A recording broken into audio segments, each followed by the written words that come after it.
Jake Morrison stood in the massive chamber of the Galactic Council and felt very small. The room stretched up so high that he could barely see the ceiling through the swirling mists that hung in the air.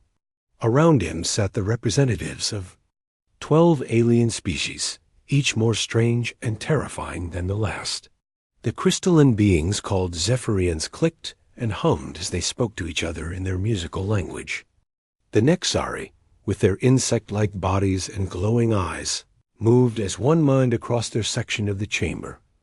Jake had been Earth's ambassador for 3 years now, but today felt different. The message that brought him here had been simple and cold. The Council demanded his immediate presence to discuss humanity's future in the galaxy. No explanations, no details, just a command that carried the weight of 12 civilizations behind it. The Prime Speaker, a towering Zephyrian whose crystal body reflected the chamber's lights in rainbow patterns, rose from his seat. His voice echoed through the room like wind chimes in a storm. Ambassador Morrison, humanity has become a problem that requires immediate solution. Jake kept his face calm, even though his heart was racing. What problem might that be, Prime Speaker? Humans have followed all galactic laws and treaties. We've paid our taxes, respected territorial boundaries, and maintained peaceful relations with all species. The Nexari representative, a creature that looked like a cross between a mantis and a spider, stepped forward. When it spoke, hundreds of voices seemed to come from its mouth at once. Your species has expanded to 73 star systems in only 200 years. This rate of growth is unprecedented and dangerous. Dangerous to whom? Jake asked. We've colonized uninhabited worlds or purchased territory through legal means. We've never taken anything that belonged to another species. A low rumble came from the section where the Corvin delegation sat. These bear-like creatures had been among the first to welcome humanity into galactic society, but now they looked uncomfortable and avoided Jake's eyes. Their leader spoke in a voice like grinding stone. The issue is not what you have taken, but what you represent. Change. Disruption. Your species does not know its place. Jake felt a chill run down his spine. Our place? We're citizens of the galaxy, just like everyone else. The Galactic Charter guarantees the right of all species to expand and grow within legal boundaries. The Prime Speaker's crystal body flashed brighter. The Charter was written for stable, predictable species. Humanity is neither. In 2 centuries, you have gone from a single world to a sprawling empire. Your technology advances at an alarming rate. Your culture spreads to other species like a virus. 3 minor species have already adopted human governmental systems. 7 others have requested human teachers and advisors. That sounds like friendship and cooperation to me, Jake said. Isn't that what the Council claims to promote? The chamber fell silent, except for the soft humming of the Zephyrians and the clicking of Nexari limbs. Jake realized he had made a mistake. These beings didn't want cooperation between species. They wanted control. The Prime Speaker gestured with one of his crystalline arms, and a holographic display appeared in the center of the chamber. It showed a map of the galaxy with different colored sections marking each species' territory.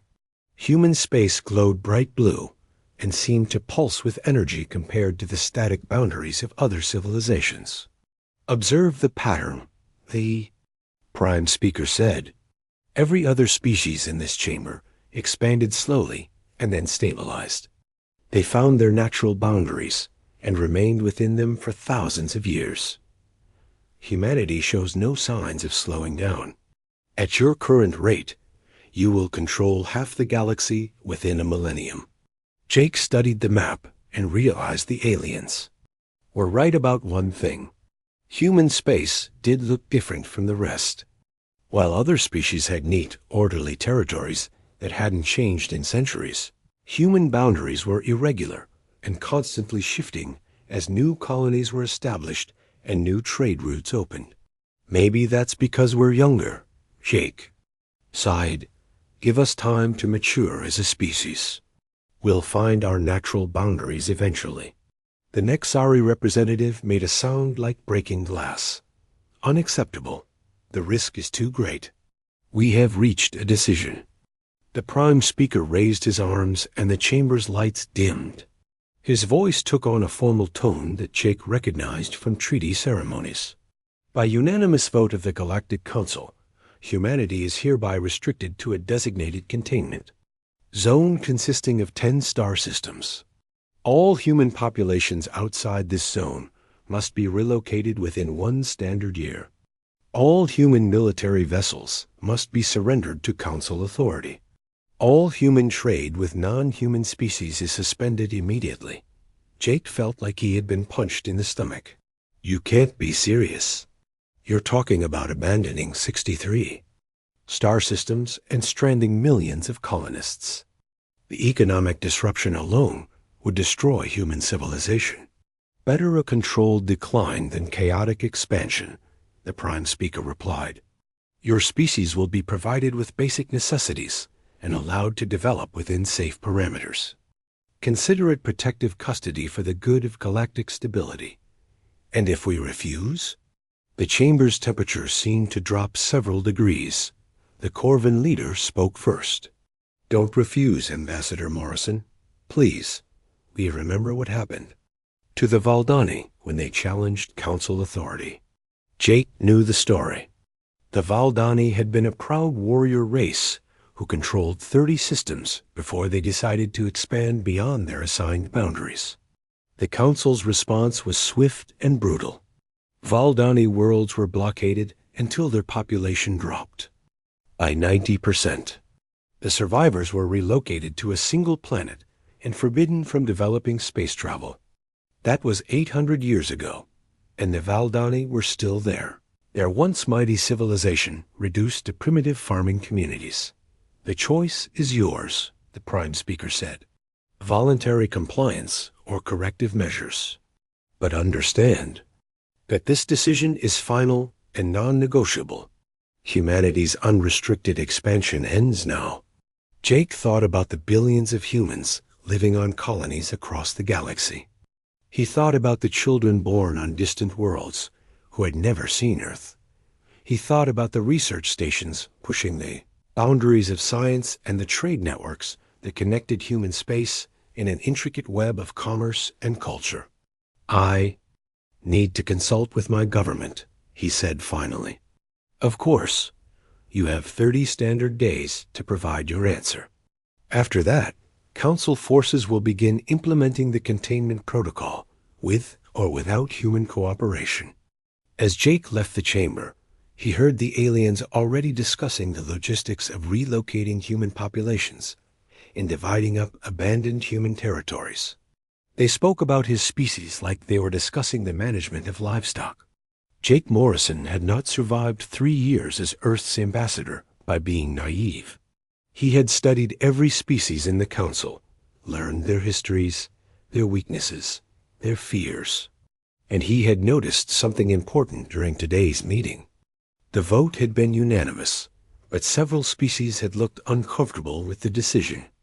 The Corvins especially seemed troubled, as did the aquatic Meridians, who barely spoke during Council sessions. As he walked through the station's corridors toward his private communication suite, Jake began to formulate a plan.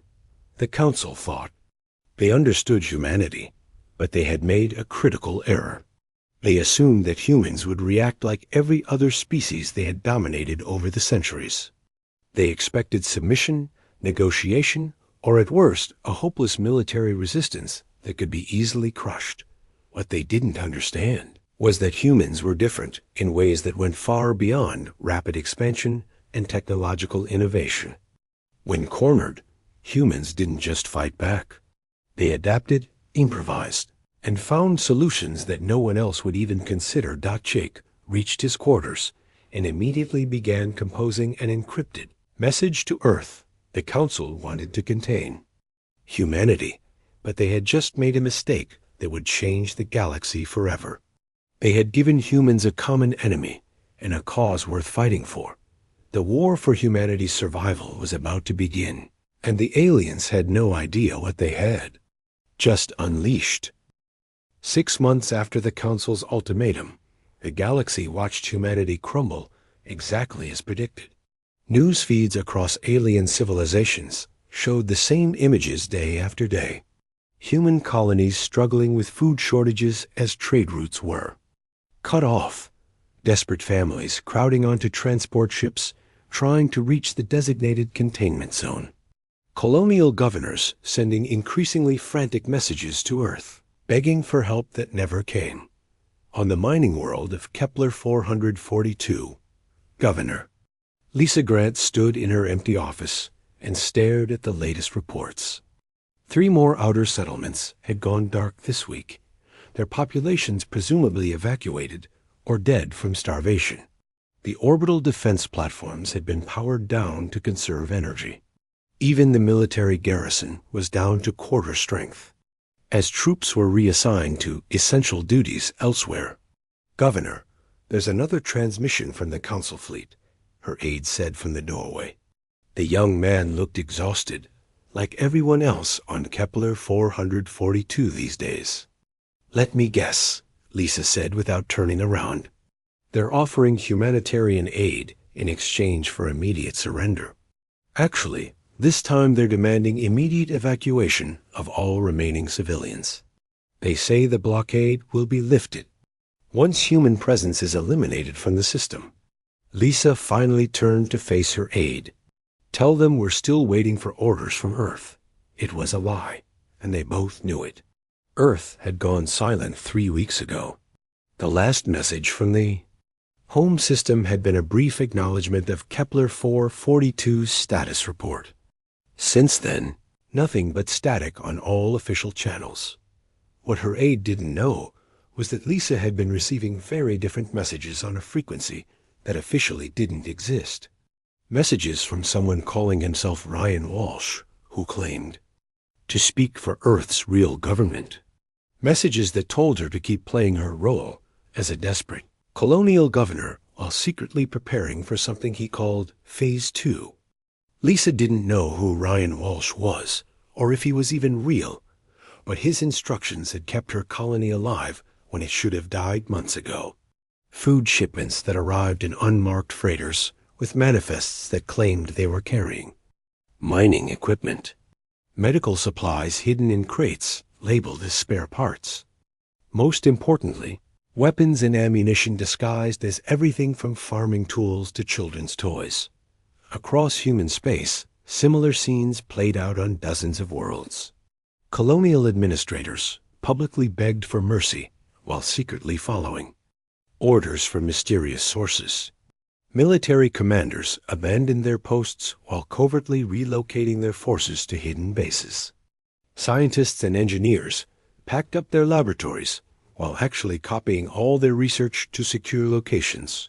On Earth, Admiral Ben Clark sat in a conference room deep beneath the planet's surface and watched the carefully orchestrated collapse of human civilization.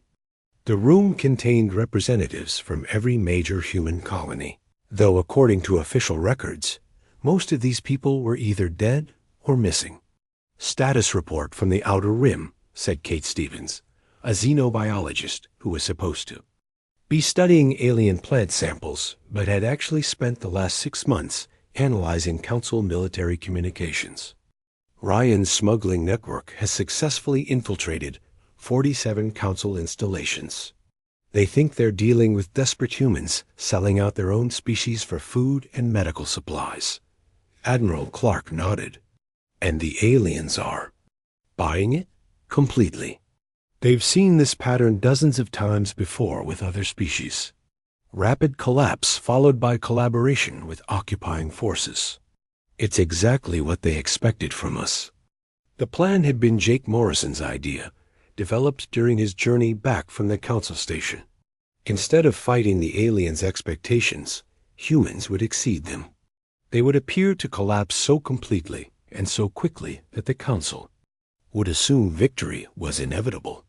While the aliens congratulated themselves on their successful strategy, humans would be preparing for the real war. Ryan Walsh, whose real name was Colonel Ryan Walsh of Earth's Special Operations Command, had spent 5 years building a network of smugglers, pirates, and black market dealers across human space. When the blockade began, his people were perfectly positioned to pose as opportunistic criminals taking advantage of humanity's desperation. The aliens never suspected that every illegal transaction was actually part of a carefully coordinated intelligence-gathering operation. The Nexari are the key, Kate Stevens continued, pulling up a holographic display of alien communication. Networks. Their entire fleet coordination depends on quantum entanglement transmitters. They can communicate instantly across thousands of light years, which gives them a massive tactical advantage. Can we disrupt it? Admiral Clark asked. I think so. I've been studying the frequency patterns for months now. The entanglement relies on a very specific quantum state that can be destabilized with the right kind of interference. Troy Baker's teams have already planted quantum disruptors on 12 Nexari command ships. Commander Troy Baker was officially listed as missing in action after his transport was destroyed while evacuating civilians from the Tau Ceti system. In reality, he was running the most successful espionage operation in human history. His teams had infiltrated Council facilities across the galaxy by posing as human refugees, desperate enough to work for their former enemies. What about the Zephyrians? Admiral Clark asked. Kate's smile was cold. That's where Ryan's smuggling network really paid off. The Zephyrians' entire civilization runs on processed zenithium crystals. They've controlled the supply for 3,000 years and never bothered to develop alternatives. Over the past 6 months, our desperate colonists have been buying zenithium at inflated prices, supposedly to power their failing life support systems. And in reality, we now control 70% of the galaxy's zenithium supply. When we cut off their access, their ships won't be able to maintain faster-than-light travel. Their cities will lose power. Their industrial base will shut down completely. Admiral Clark studied the tactical displays showing Council fleet positions throughout human space. The aliens had positioned themselves perfectly for a traditional occupation. Their forces were spread out to maintain blockades around individual systems, confident that defeated humans posed no threat. Timeline? He asked. Jake Morrison says the Council is planning their final ultimatum for next week.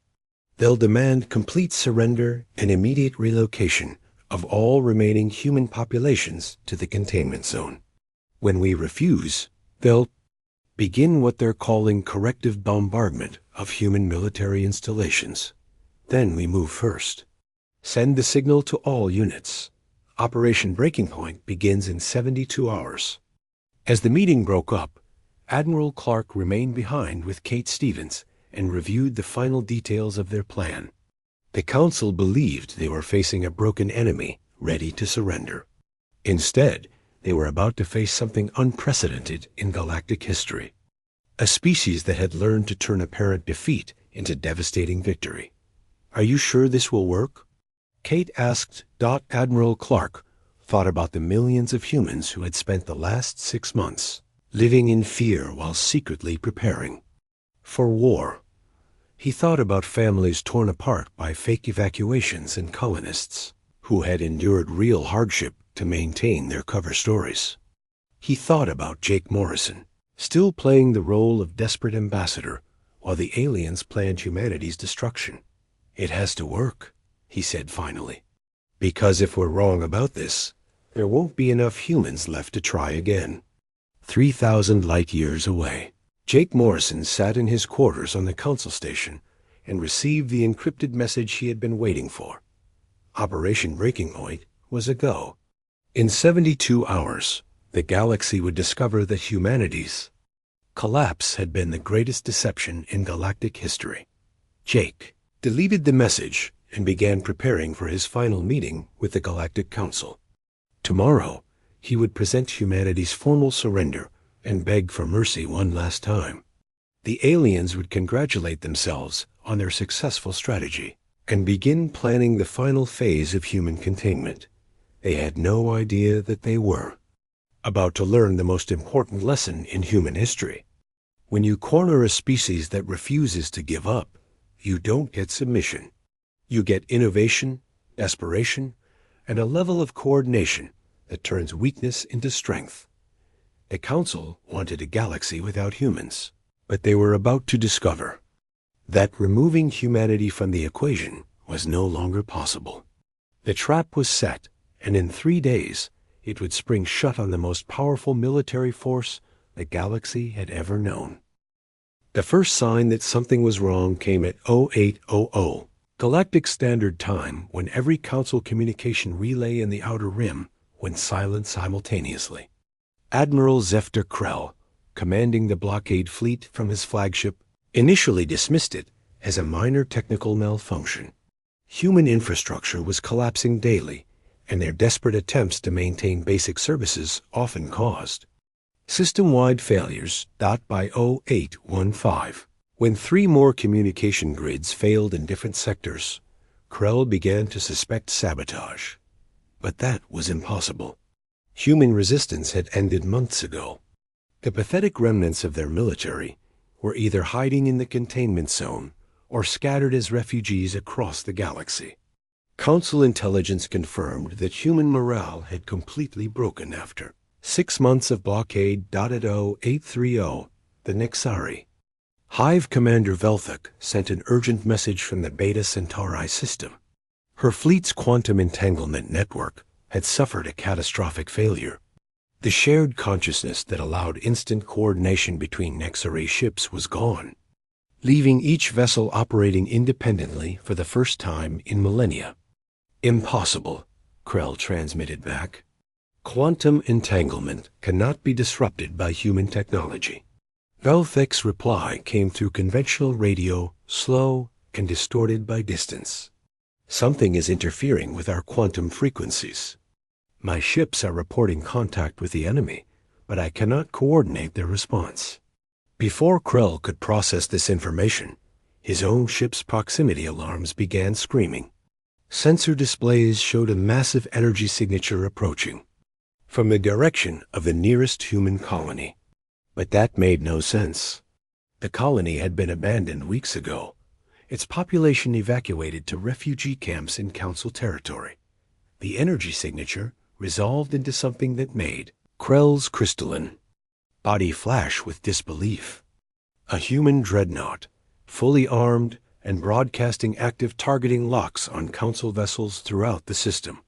Behind it came a fleet of ships that intelligence reports claimed had been destroyed or captured months ago. "This is Colonel Sam Hayes of the Earth Defense Force," came the transmission on all frequencies. "Council ships, you are ordered to stand down immediately. Any hostile action will be met with overwhelming force." Krell's tactical officer, a young Zephyrian whose crystals still had the blue tint of inexperience, turned to his commander in confusion. "Sir, should we engage? Our fleet outnumbers them 3-1.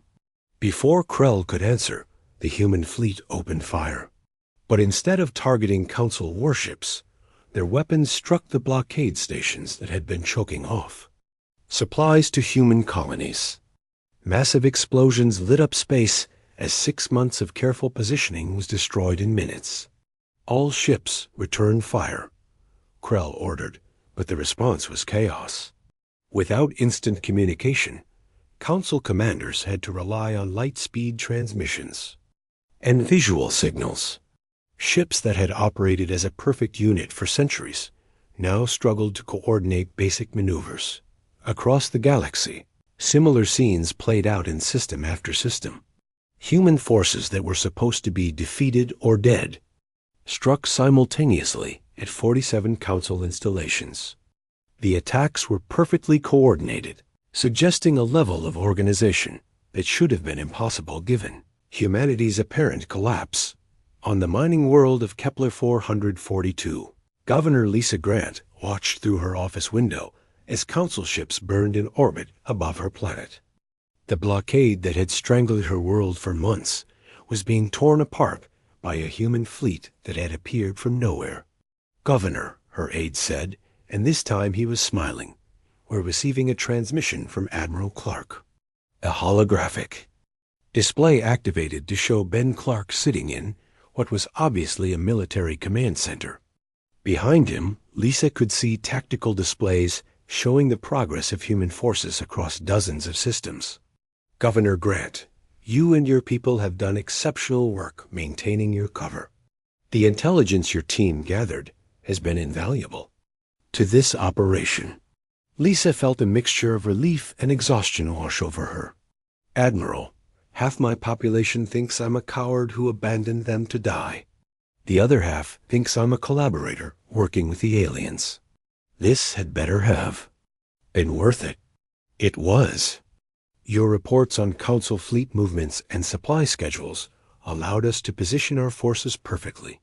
Not a single Council commander saw this coming because they all believed humanity was finished. The plan was working exactly as designed. 6 months of apparent defeat had lulled the Council into complacency. Their forces were positioned for occupation duty, not active combat. Their commanders had grown careless, assuming that broken humans posed no threat. Most importantly, they had underestimated both human resilience and human ingenuity. Dr. Amy Carter, working from a hidden laboratory beneath the ruins of New Geneva, had spent months analyzing biological samples collected by Ryan Walsh's network. The Council species might be technologically superior, but they all had evolutionary weaknesses that could be exploited. The Corvin respiratory system, adapted for their high-gravity homeworld, couldn't function in low-oxygen environments. The aquatic meridians required constant hydration to maintain their mobility.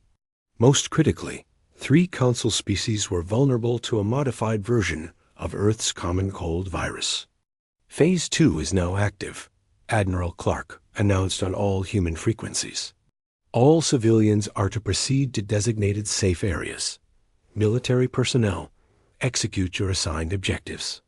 Captain Luke Perry, commanding the stealth ship Silent Running, received his orders with grim satisfaction. For 6 months, his crew had hidden in the asteroid belt of the Sol system, watching Council forces occupy the orbital platforms around Earth. The aliens had taken humanity's homeworld without firing a shot, confident that desperate humans would never risk the destruction of their birth planet. They were about to learn how wrong they were.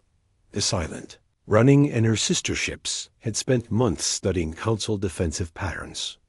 The aliens rotated their patrols like clockwork, never varying their routes or timing. Why would they? They were dealing with defeated humans who had shown no capacity for organized resistance. Perry's fleet struck the moment the Council patrol ships reached the furthest point of their orbit. Stealth technology developed from captured alien systems allowed the human ships to approach undetected. When they finally revealed themselves, they were already inside the Council's defensive perimeter. "Target the command ship first," Perry ordered. "We need to eliminate their coordination before they can call for reinforcements." The battle for Earth lasted less than 2 hours. Council forces, designed for overwhelming technological superiority, had no answer for human tactics that emphasized speed, deception, and concentrated firepower. When the last alien ship either surrendered or fled the system, humanity's homeworld was free. But the real victory was happening in the depths of space, where Ryan Walsh's teams were completing their most important mission. Council supply ships, lured into what they thought were routine transactions with desperate human smugglers, found themselves captured by boarding parties that had been hiding in their own cargo holds. The intelligence gathered from these ships was invaluable, but the psychological impact was even greater.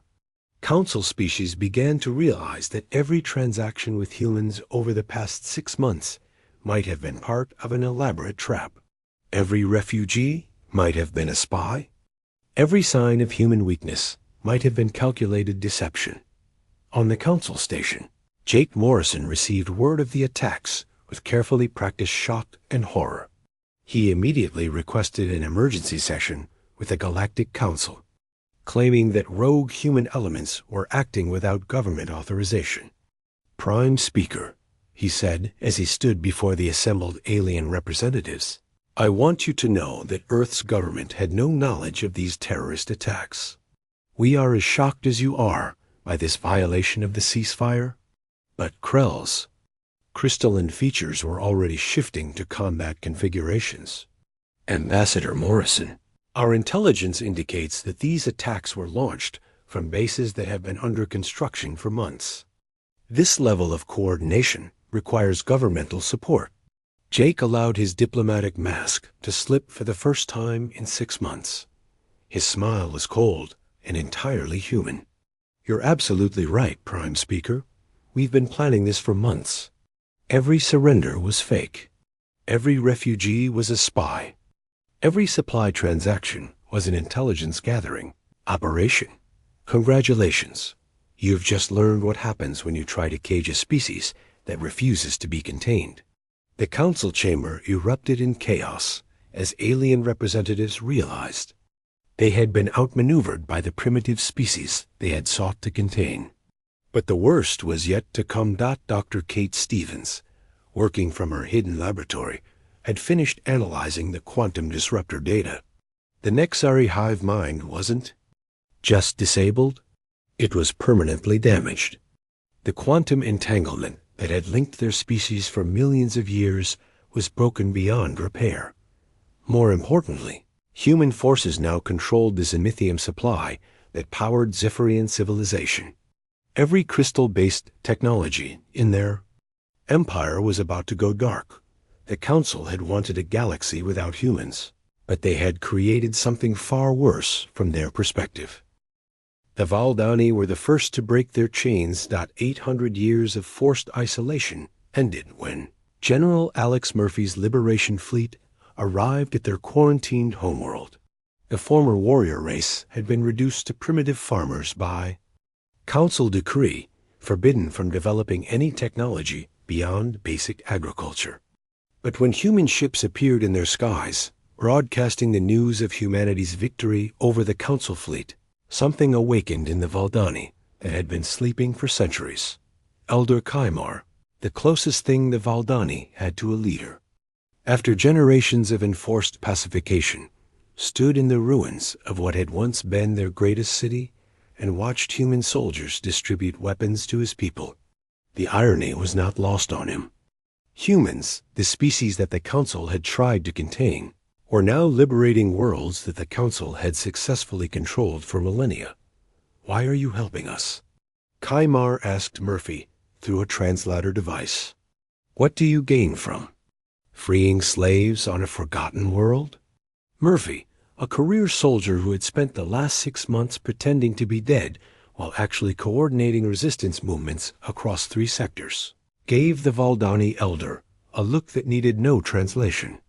"Because we know what it's like to be told we don't belong in this galaxy. Because we remember what it feels like to have someone else decide our fate. And because every species the Council controls is a potential ally against everything they represent." The Valdani rebellion lasted exactly 6 days. 8 centuries of suppressed rage exploded across their world as a population that had been forced to forget their warrior heritage suddenly remembered what they had lost. Council forces, consisting mainly of automated defense platforms and a small garrison of Corvin guards, were overwhelmed by the sheer fury of a species that had been contained for too long. But the Valdani uprising was just the beginning. On Meridia Prime, the aquatic Meridians who had served the Council faithfully for 3,000 years, received a transmission that changed everything. It was a recording from the Council's own archives, obtained by Ryan Walsh's intelligence network and broadcast simultaneously to every inhabited world in the galaxy. The recording showed a Council planning session from 50 years earlier, where Meridian representatives had proposed expanding their territories to include 3 water-rich systems that were currently uninhabited. The response from Zephyrian leadership was immediate and brutal. The Meridians were reminded of their proper place in the galactic hierarchy and told that expansion was a privilege reserved for founding council members. "We have served faithfully," the Meridian delegation had pleaded in the recording. "Our people need these worlds to prevent overcrowding in our current systems." "Your people need discipline," came the Zephyrian reply. "Consider this a lesson in knowing your limitations." The recording ended with Meridian representatives accepting the decision in humiliated silence, exactly as they had been trained to do for millennia. But 50 years later, watching it broadcast across their homeworld by human revolutionaries, the Meridians finally understood what their loyalty had earned them. The aquatic species declared independence within hours of the broadcast. Their powerful industrial fleets, designed to process water from ice asteroids throughout the galaxy, suddenly became the backbone of a rebellion that stretched across 12 systems. Rachel Davis, Earth's chief diplomatic coordinator, found herself managing alliance negotiations with species she had never heard of just weeks earlier. From her command center aboard the diplomatic vessel New Horizon, she coordinated with liberation movements on 47 worlds while trying to maintain some semblance of order in the growing chaos. "The Corvin delegation is requesting military support," her aide reported. "Their homeworld garrison has declared independence from the Council, but they're facing retaliation from Loyalist forces." Rachel studied the tactical display, showing the expanding web of rebellions across the galaxy. Each successful uprising encouraged others, creating a cascade effect that was spinning beyond anyone's ability to control. What kind of support do they need? Admiral Clark's already dispatched Murphy's task force to assist. "But Rachel, we're getting requests from species we've never even made contact with. The Thraxian Empire wants to negotiate an alliance. The Selenite Collective is offering to share their advanced propulsion technology. Even the gas giant dwellers in the Vega system are asking for human advisors." Rachel felt the weight of responsibility settling on her shoulders like a physical burden. 3 months ago, humanity had been facing extinction. Now they were being asked to lead a galactic revolution that was rewriting the political map of known space.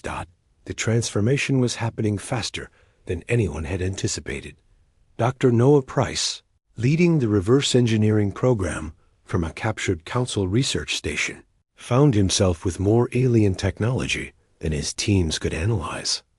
In a decade, every liberated world offered new insights into Council science, but also new responsibilities as former subjects looked to humans for leadership they were barely prepared to provide. "The quantum mechanics are fascinating," Price reported during a video conference with Earth's leadership. "The Zephyrians have been using controlled dimensional folding for faster-than-light travel. It's at least 3 generations ahead of our current warp drive technology. But implementing it requires materials we don't have and manufacturing processes we don't understand." "How long to figure it out?" Admiral Clark asked. 6 months if we work with the Meridian Industrial Fleet. They've been building Council ships for centuries and know the manufacturing processes better than the Zephyrians themselves. The irony is beautiful. The Council used subject species to build their own weapons, and now those same species are teaching us how to turn that technology against its creators. But the real revolution was happening in ways no one had expected. Jake Morrison, still technically Earth's ambassador to a galactic council that was rapidly losing members, received a message that changed his understanding of what humanity had. Unleashed. The message came from the Altarian Confederation, a group of 17 species that had been forced to merge their governments under council supervision 2 centuries earlier. Their representative, speaking through a translation matrix, that made his words sound like wind through crystals, delivered news that sent shockwaves through human leadership. "Ambassador Morrison, the Altarian Confederation formally requests membership in what your people are calling the Terran Alliance. We offer our industrial capacity, our scientific knowledge, and our loyalty in exchange for the freedom to govern ourselves as we see fit. Jake studied the data packet that accompanied the message. The Altarian Confederation controlled over 300 systems and had a combined population larger than humanity's. They weren't asking to be liberated. They were asking to join a human-led alliance as equal partners. "We're honored by your offer," Jake replied carefully, "but I should point out that the Terran Alliance barely exists as a formal organization. We're making this up as we go along." The Altarian representative's reply carried what Jake could only interpret as amusement. "Ambassador, that is precisely why we wish to join. The Council offered us stability in exchange for submission. You offer us chaos in exchange for freedom. For species that have been stagnant for centuries under Council rule, chaos represents hope." Within a week, the Terran Alliance had grown from a desperate human resistance movement to a coalition of over 50 species, spanning nearly 1,000 systems. The organizational challenges were enormous, but they were the kind of problems that humanity had always excelled at solving through improvisation and adaptation. General Murphy, now commanding liberation forces across 6 sectors, found himself working with military units he couldn't have imagined months earlier. Haldani shock troops, their warrior instincts reawakened after centuries of suppression, served alongside Meridian naval units and human special forces. The combined fleet moved from system to system, liberating Council installations and offering membership in the growing alliance.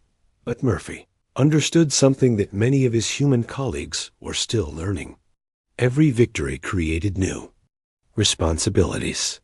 Every liberated world looked to humanity for leadership, guidance, and protection. The species that had tried to contain human expansion was now discovering that human influence was spreading faster than ever, not through conquest, but through inspiration. The Council's remaining members watched their empire crumble and realized they had created exactly what they feared most. By trying to demonstrate that resistance to their authority was impossible, they had instead proven that change was not only possible, but inevitable.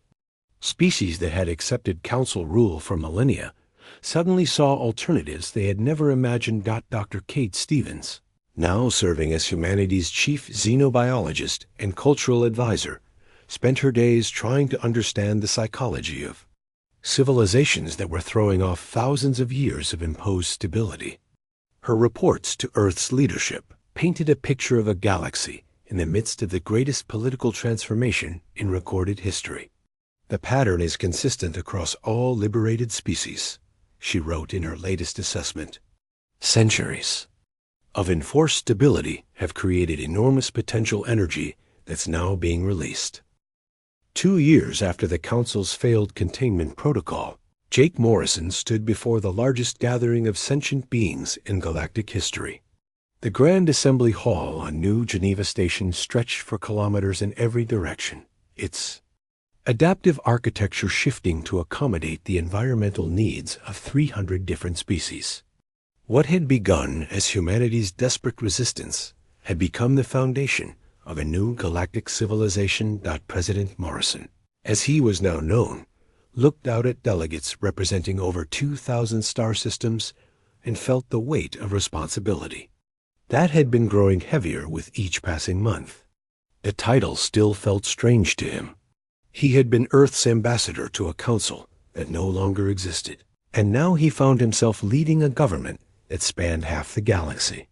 "Representatives of the Galactic Federation," he began, his words translated simultaneously into hundreds of languages and communication methods.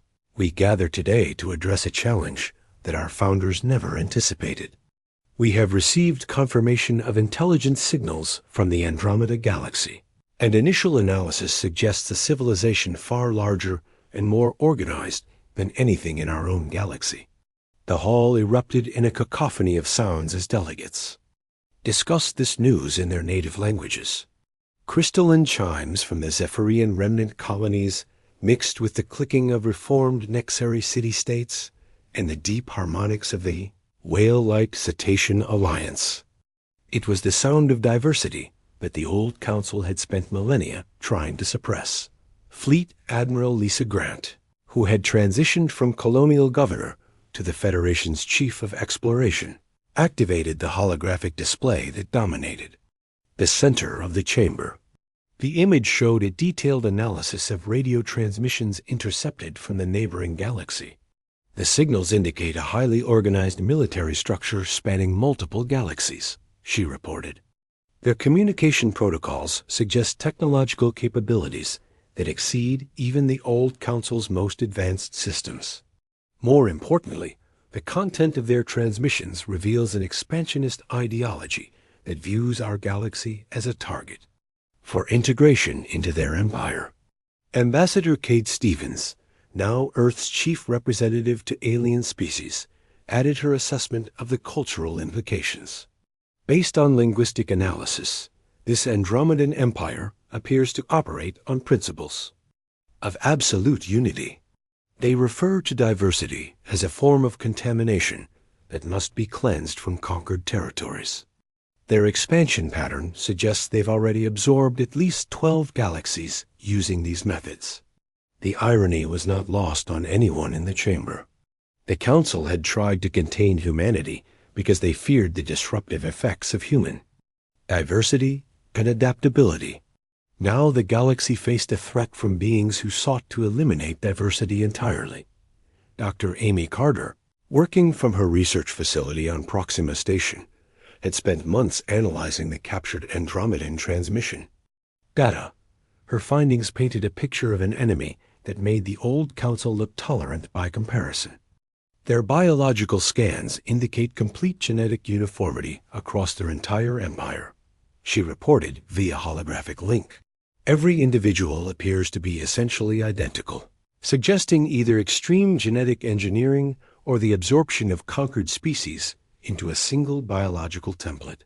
They don't just conquer civilizations. They erase them entirely. President Morrison studied the faces of delegates throughout the chamber.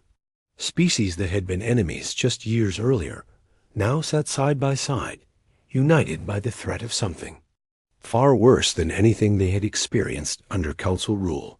The Zephyrians, once the galaxy's dominant species, now occupied a small section of the chamber alongside representatives from worlds they had formerly controlled. The Nexari, their hive mind permanently fragmented, had adapted to individual consciousness and now contributed unique perspectives that their former collective mentality never could have achieved. The question before us, Morrison continued, is whether we can unite the galaxy effectively enough to face this threat. The Andromedan Empire appears to command resources from multiple galaxies. Their fleet strength is estimated to be 1,000 times larger than anything we can currently field. General Alex Murphy, now serving as the Federation's supreme military commander, stood to address the assembly. His liberation campaigns had made him a hero to dozens of species, but the man who faced the delegates looked older and more serious than the confident soldier who had freed the Valdani homeworld. Military analysis confirms that conventional resistance would be futile, Murphy reported. However, our intelligence suggests that the Andromedan Empire's greatest strength may also be their greatest weakness. Their absolute uniformity makes them incredibly efficient, but also completely inflexible. They have no experience dealing with the kind of adaptive resistance that characterizes our Federation. Ryan Walsh, whose intelligence network now spanned 3 sectors of the galaxy, provided additional context that sent chills through the assembled delegates. Our deep space monitoring stations have detected Andromedan scout fleets entering the outer rim of our galaxy. Their approach is methodical and overwhelming. They establish massive forward bases, eliminate all local resistance, then begin the process of biological integration. Based on their current rate of advance, they'll reach Federation space within 18 months. The chamber fell silent as the reality of their situation settled over the delegates. The Federation had been born from rebellion against oppression, but they had never faced an enemy that sought complete elimination of everything that made their alliance unique. President Morrison looked around the chamber and made a decision that would define the future of galactic civilization. The old council failed because they tried to suppress the diversity that makes our galaxy strong. The Andromedan Empire seeks to eliminate that diversity entirely. Our response cannot be to become more like them. Our response must be to become more like ourselves. Dr. Noah Price, leading the Federation's Technological Development Program, outlined the ambitious plan that human and alien scientists had been developing in secret. We propose Project Synthesis, a complete integration of every major technology in Federation space. Human adaptability, Zephyrian crystalline engineering, Iridian industrial capacity, Valdani military doctrine, and innovations from 200 other species combined into weapons and defenses that no single civilization could develop alone. The scope of the project was staggering. It would require cooperation between species that had been enemies for millennia, sharing of technologies that had been jealously guarded secrets, and a level of trust that had never existed in Galactic. Politics. The Andromedan Empire expects to face a galaxy divided by species boundaries and competing interests, Kate Stevens added. Instead, they'll encounter something that has never existed before. A truly unified diversity, where differences become strengths rather than weaknesses. But the real innovation was coming from an unexpected source. The broken Nexari, freed from their collective consciousness, had developed something their hive mind never could have conceived. Individual creativity combined with their instinctive understanding of group coordination had produced tactical innovations that surprised even human military analysts. Former Hive Commander Velthak, now serving as an independent strategic advisor, presented her assessment of Federation capabilities. The Andromedan Empire conquers through overwhelming force applied uniformly.